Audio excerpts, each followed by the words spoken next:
दुनियादारी is sponsored by नेक्स्टडोर hub. अपने business को ऑनलाइन लेकर आओ फ्री में। जब रास्ते मुश्किल होते हैं तो मंजिल पाने की जिद और बढ़ जाती है। बिजनेस आपका जो भी हो, नेक्स्टडोर हब के साथ अपना ऑनलाइन स्टोर बनाओ बिल्कुल फ्री में और अपना बिजनेस बढ़ाओ। अब घर बैठे नजदीकी दुकान से शॉपिंग होगा आसान। देश का अपना ऑनलाइन मार्केट nextdoorhub.com।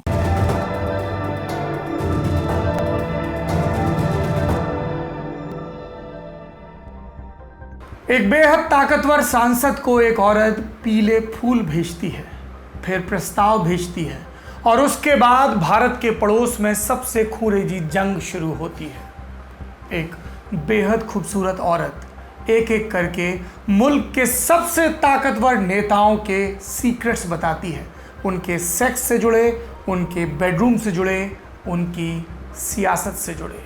ये सब होता है और उस देश की खुफिया एजेंसी चुप्पी साधे रहती है।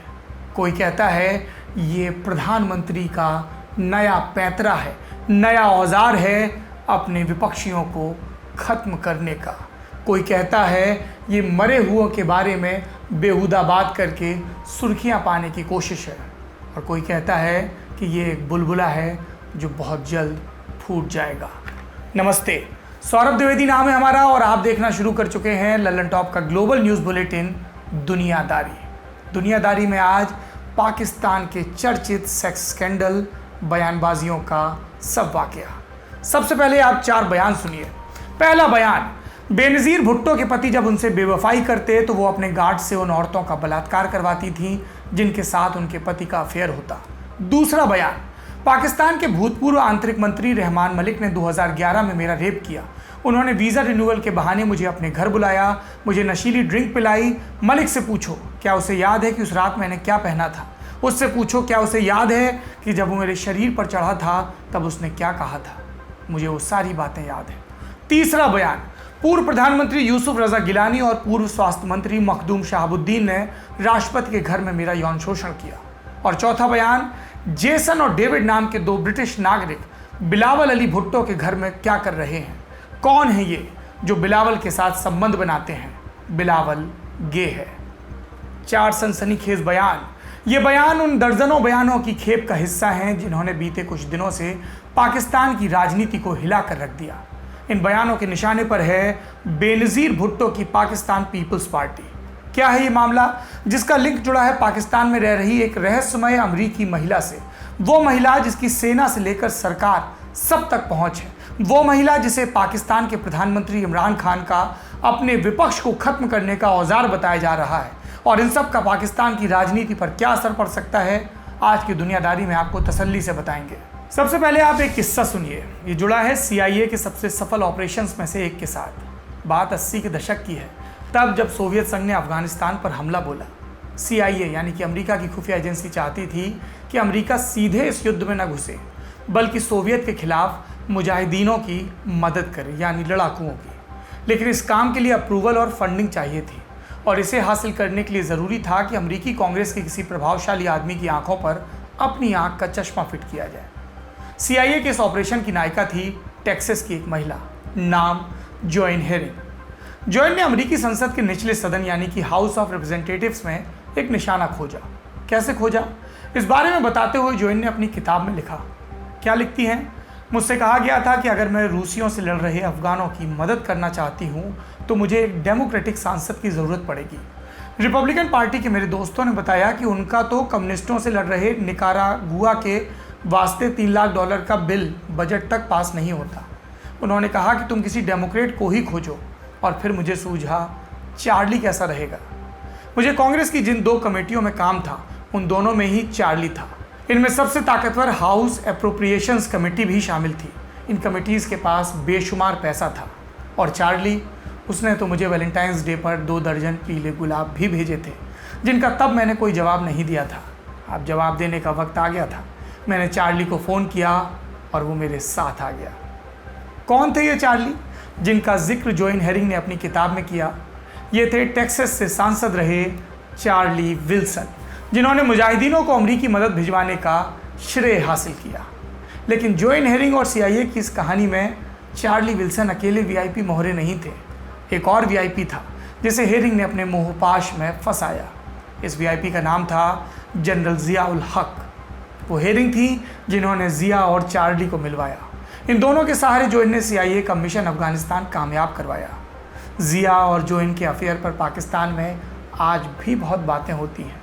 ये अलग बात है कि पाकिस्तान के लोग कहानी में थोड़ा कलात्मक पुट देते हुए कहते हैं कि जिया ने तो जोइन के सहारे चार्ली को फंसाया। आप कहेंगे दशकों पुराना किस्सा है, आज क्यों सुना रहे हो?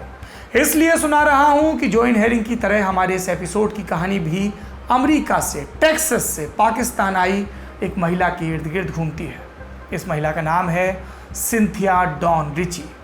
नाम फिर से दोहरा देता हूं, बार बार जिक्र आएगा, सिंथिया डॉन रिची। इस महिला ने अपने बयानों और अपने ट्वीट्स के दम पर पाकिस्तान के सबसे बड़े विपक्षी दल पाकिस्तान पीपल्स पार्टी का समूचा चरित्र हरण कर दिया है। एक समय में PPP की नज़दीकी रही सिंथिया अब उसकी लीडरशिप के एक एक करके रहस्य खोल रही है। और इस मामले की शुरुआत कैसे होती है? 28 मई को शुरुआत का जरिया बना ताजिन नाम की महिला द्वारा किया गया एक ट्वीट। क्या था इस ट्वीट में?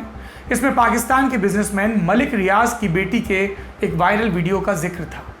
ताजिन ने लिखा था कि मलिक रियाज की बेटी वीडियो में अपने सुरक्षा कर्मियों से 2 महिलाओं का यौन उत्पीड़न करने के लिए कह रही है, लेकिन उसके खिलाफ कोई कार्रवाई नहीं की जा रही। ताजिन के इस ट्वीट को रिट्वीट करते हुए सिंथिया ने छोड़ा अपना पहला बम। उन्होंने लिखा, ये वैसी ही कहानी है जैसा बेनज़ीर भुट्टो अपनी पति की बेवफाई के बाद किया करती थी। जिन महिलाओं से पति का अफेयर उनका अपने सुरक्षा गार्ड से बलात्कार करवाती थी बेनज़ीर। इस ट्वीट से बवाल मच गया। वजह, बेनज़ीर भुट्टो न केवल पाकिस्तान की पूर्व प्रधानमंत्री बल्कि मरने के बाद भी अपनी पार्टी PPP की सबसे लोकप्रिय नेता, सबसे पॉपुलर चेहरा। सिंथिया का यह ट्वीट बेनज़ीर की विरासत पर फेंका गया कीचड़ था। लेकिन सिंथिया इतने पर ही नहीं रुकी। उन्होंने PPP की मौजूदा लीडरशिप को लेकर भी कई बड़े आरोप लगाए। मसलन रहमान मलिक पर रेप का इल्ज़ाम, पूर्व प्रधानमंत्री गिलानी समेत उनकी कैबिनेट का हिस्सा रहे कई लीडर्स पर उनका शारीरिक फ़ायदा उठाने का इल्ज़ाम। सिंथिया ने इतना ही नहीं किया बल्कि PPP के कई नेताओं की शराब पीते हुए, लड़कियों के साथ पार्टियां करते हुए तस्वीरें भी सोशल मीडिया पर डाल दी। और आखिर में बिलावल भुट्टो को समलैंगिक बताया। किसी इंसान का समलैंगिक होना उसकी चॉइस है, लेकिन चॉइस का ये तर्क पाकिस्तान जैसे रूढ़िवादी समाज में नहीं चलता। वहाँ किसी नेता को समलैंगिक कहना उसकी राजनीति डुबो सकता है। PPP भी इस खतरे को अच्छी तरह समझती है, इसलिए उन्होंने सिंथिया पर मुकदमा भी दायर कर दिया। लेकिन ये महिला तब भी नहीं रुक रही है। अब सवाल उठता है, अमेरिका से आई एक महिला पाकिस्तान के इतने बड़े लीडर्स के खिलाफ इस तरह के आरोप कैसे लगा पा रही है? बिना किसी ताकतवर बैकिंग के क्या ये कर पाना मुमकिन है? क्या सिंथिया के पीछे भी पाकिस्तान के किसी बड़े खिलाड़ी का हाथ है? इन सवालों का जवाब खोजने के लिए ज़रूरी है सिंथिया का परिचय जानना। और ये बात शुरू होती है 2009 से। अमेरिका में लुजियाना नाम का एक प्रांत है। यहाँ की रहने वाली सिंथिया डॉन रिची, पूरा नाम, टूरिस्ट बनकर पाकिस्तान आई। उन्हें पाकिस्तान बहुत अच्छा लगा, इतना अच्छा कि 2010 में वो फिर से पाकिस्तान लौटी, लेकिन इस बार टूरिस्ट बनकर नहीं बल्कि उस वक्त की PPP सरकार में स्वास्थ्य मंत्री मखदूम शहाबुद्दीन के साथ काम करने के लिए। सिंथिया को ये ओहदा कैसे मिल गया पक्के तौर पर नहीं पता, लेकिन कयासबाज इसका एक लिंक आज़म खान स्वाति से जोड़ते हैं। आज़म पहले अमरीकी नागरिक हुआ करते थे। उन्होंने यूनिवर्सिटी ऑफ ह्यूस्टन से पढ़ाई की। सिंथिया भी यहीं की पास आउट है। आज़म खान उन दिनों पाकिस्तान की सेनेट के मेंबर और साइंस टेक्नोलॉजी मिनिस्टर हुआ करते थे। मुमकिन है कि इसी लिंक के सहारे पाकिस्तान के पावर कॉरिडोर में सिंथिया की एंट्री हुई हो। प्रधानमंत्री और उनके कैबिनेट मंत्रियों तक धीमे धीमे उनकी पहुंच हो गई। लेकिन 2013 में पाकिस्तान पीपल्स पार्टी सत्ता गंवा बैठी। ये सत्ता से बाहर हुई। नवाज शरीफ की पार्टी पाकिस्तान मुस्लिम लीग की सरकार आई तो सिंथिया का उस पार्टी से मेलजोल भी हुआ। ये वो दौर था जब इमरान खान अपनी बिखरी हुई पार्टी को समेटने की कोशिश कर रहे थे, सत्ता के लिए एक आखिरी मुहिम छेड़ रहे थे। सिंथिया की इस पर भी नज़र थी, और नज़र थी इस बात पर कि नवाज शरीफ और सेना के रिश्ते पहले की तरह फिर से बिगड़ रहे थे। जानकारों को लग रहा था कि एक समय जिस तरह सेना ने नवाज को प्रमोट किया, वैसे ही शायद अब वो इमरान को प्रमोट करे। सिंथिया, जिनका फौज के हुक्मरानों के साथ भी उठना बैठना था, इस खबर का सिरा पकड़कर बैठ गई। उन्होंने इमरान खान और उनकी पार्टी यानी कि पाकिस्तान तहरीक इंसाफ पार्टी के साथ नज़दीकी बढ़ानी शुरू कर दी। और कहते हैं कि इमरान भी सिंथिया पर लट्टू थे। पाकिस्तान के एक चर्चित टेलीविज़न होस्ट हैं अली सलीम। उनके मुताबिक इमरान ने एक बार सेक्स के लिए सिंथिया को प्रपोज भी किया था।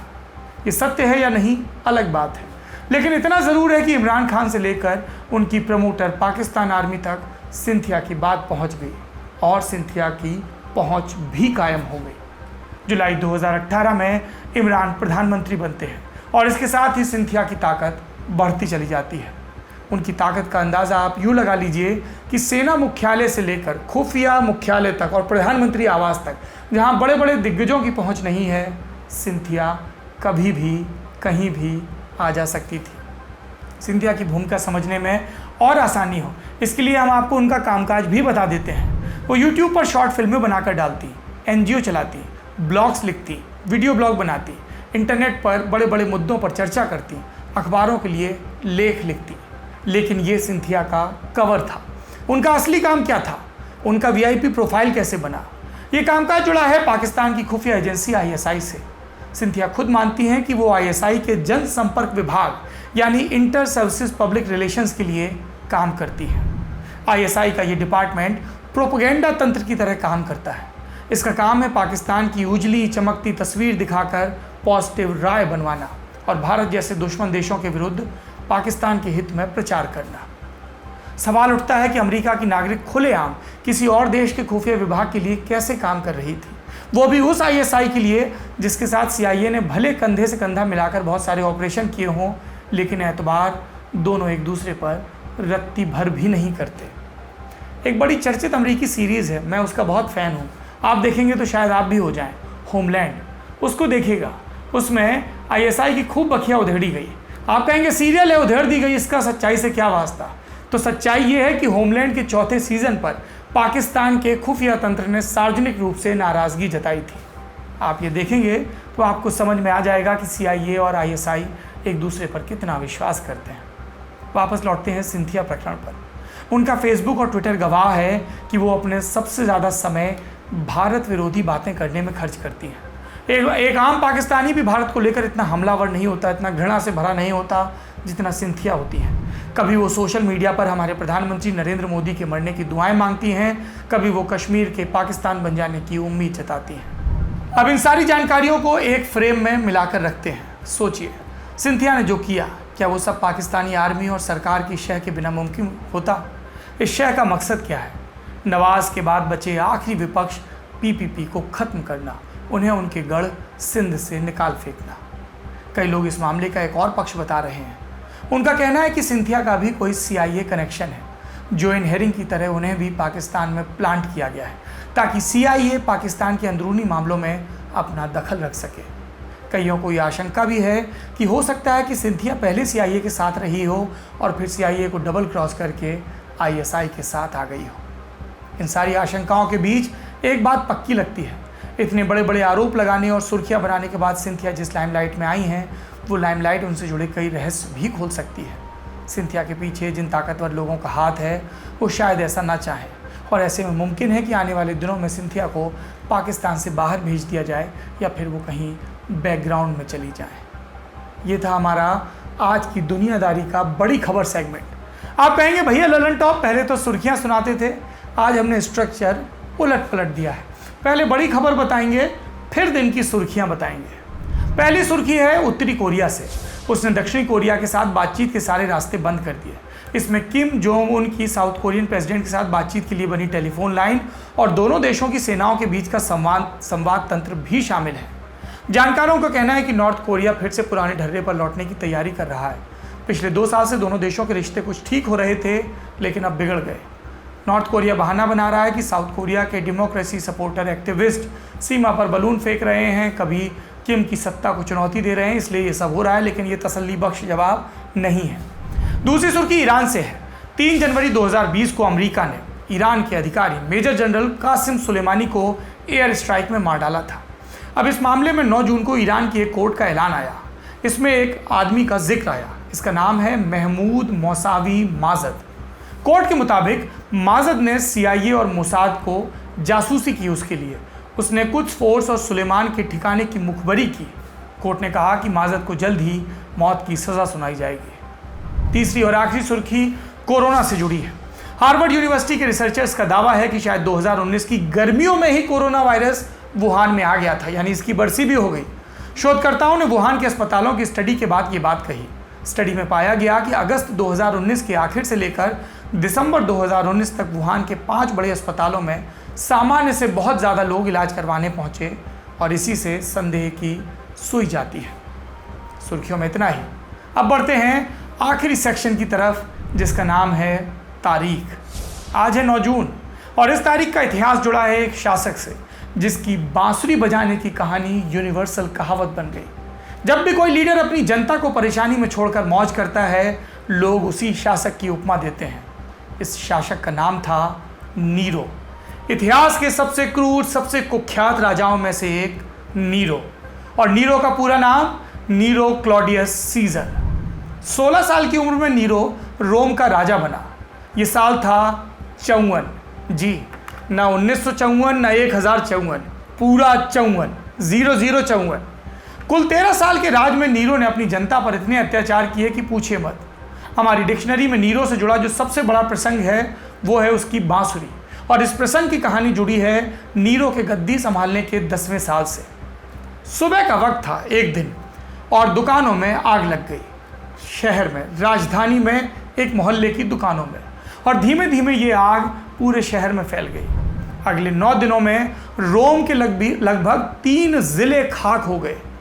इन सब के बीच रोम का, पूरे साम्राज्य का शासक नीरो क्या कर रहा था? वो अपने महल की छत पर खड़ा होकर संगीत बजा रहा था। वो रोमन साहित्य के एक महाकाव्य सैक ऑफ इलियम के पद्य गा रहा था, और यहीं से रोम जल रहा था और नीरो बांसुरी बजा रहा था वाली कहावत चल पड़ी। नीरो ने आगे क्या किया? उसने इस आगजनी का दोष मढ़ा एक नए नवेले धर्म के मतावलंबियों पर, ईसाइयों पर। उसने सज़ा के तौर पर ईसाइयों की निर्मम हत्या करवाई। कुछ को जानवरों की खाल में सिलकर जला दिया गया, कुछ को भूखे कुत्तों के आगे फेंक दिया। उन दिनों नीरो के बगीचे में लगभग हर रात दावतें होती और उन दावतों में रोशनी के लिए दूर लोगों की चिताएं जलाई जाती। नीरो का अत्याचार, उसकी सनक, इससे एक एक करके जनता से लेकर सेना तक सब उसके विरुद्ध हो गए। फिर एक रोज़ नीरो को एहसास हुआ कि अब उसका बचना मुश्किल है। उसने भागने की कोशिश की, फिर पकड़े जाने की डर से अपनी जान ले ली। उसकी आत्महत्या की तारीख थी 9 जून 68। नीरो चला गया, कहावत अपने पीछे छोड़ गया। हम भी जाते हैं और पीछे क्या छोड़ जाते हैं? लटक। जी, लल्लन टॉप कविताएं, कहानियां और कॉमिक एक्ट। इंस्टाग्राम पर हमारी नई पेशकश। आज सुनिए पुनीत शर्मा को। और यदि आपको भी लटक के लिए अपनी एंट्री भेजनी है तो फटाक से इंस्टाग्राम पर जाइए, हमारे पेज को लाइक करिए और अपना जो भी कंटेंट है वो भेज दीजिए। शुक्रिया। आप सरकार नहीं हैं, इस बात को खुद से कहिए, हर एक से कहिए, दोहराइए, फिर से दोहराइए और दोहराते जाइए। आप सरकार नहीं हैं। आपके पास लाठी हो सकती है, ईंटें हो सकती हैं घर में, आंखों में हो सकता है गुस्सा, लेकिन आप हिंसा का सहारा न लें। आप सरकार नहीं हैं। आपके पास हो सकता है नागरिकता का अधिकार, आधिकारिक या गैर आधिकारिक हथियार, लेकिन आप सरकार नहीं हैं। नहीं कोई सरकारी सा सरकारी अधिकारी। आप मार के भागेंगे तो कहलाएंगे फरार।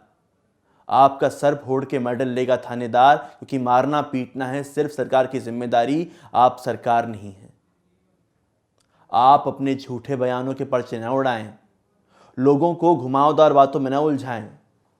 आप डॉक्टर हों या स्टूडेंट, आप दर्जी हों या अभिनेता, आप सरकार नहीं हैं। आप या तो चोर हो सकते हैं, या जमाखोर हो सकते हैं, या सीना जोर हो सकते हैं, मगर चोरी जमाखोरी करके सीना जोरी न करें। आप सरकार नहीं हैं। आप अफवाहें न फैलाएं, बात करके बात से न पलट जाएं, घरों और रिश्तों में दरारें न बनाएं। आप सरकार नहीं हैं। आपके दोस्त हो सकते हैं और दुश्मन भी, आप साथी हो सकते हैं और विरोधी भी, मगर अपने फ़ायदे के लिए बदल जाना, सवाल पूछने पर बिगड़ जाना, बात बात पर अकड़ जाना, गिरने का अभिनय करना और झूठ पकड़े जाने पर संभल जाना ठीक नहीं है। क्यों? क्योंकि आप सरकार नहीं हैं। आपका काम है काम करना, जागना और किसी तरह सुबह को काटते काटते उसे शाम करना, मगर किसी बेगुनाह की ज़िंदगी हराम करना आपका काम नहीं है। आपका काम नहीं है कि आप सवाल करें। पैसा है तो खर्च करिए, खाना है तो खा लीजिए, रोना है तो रो लीजिए अकेले में, हंसना है तो हंसिए अपने से कम ताकतवर पर।